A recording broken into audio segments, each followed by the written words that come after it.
Are you looking to transfer USDT from Gate.io to Binance in 2025? You've come to the right place. In this quick tutorial, we'll guide you through the process step by step, ensuring a smooth transfer. Let's dive in. Step-by-step guide to transfer USDT.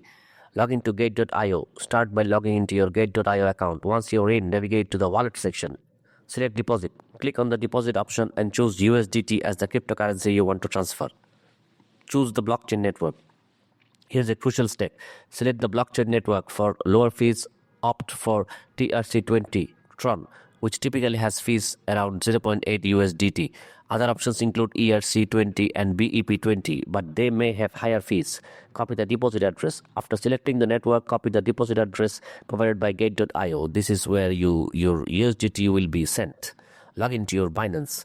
Now switch over to your Binance account. Log in and go to the wallet section. Initiate withdrawal. Find USDT in your Binance wallet and click on withdraw.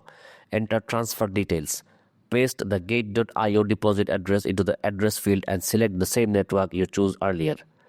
Specify amount. Enter how much USDT you want to transfer. Remember, if you are using TRC20, you can transfer as little as 10 USDT when network conditions are favorable.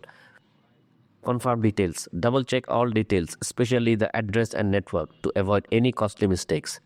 Complete security verification. Complete any required security verification, such as entering an OTP for confirming via email. Monitor your transfer. After confirming, keep an eye on the transaction status in Binance under the withdrawal history tab. You can also check your Gate.io wallet to confirm when the USDT arrives. And there you have it. Transferring USDT from Gate.io to Binance is straightforward if you follow these steps carefully. Always ensure that you're using the correct network and double check if your addresses to avoid any mishaps. Happy trading. If you found this tutorial helpful, don't forget to like and subscribe for more tech tips. Thank you.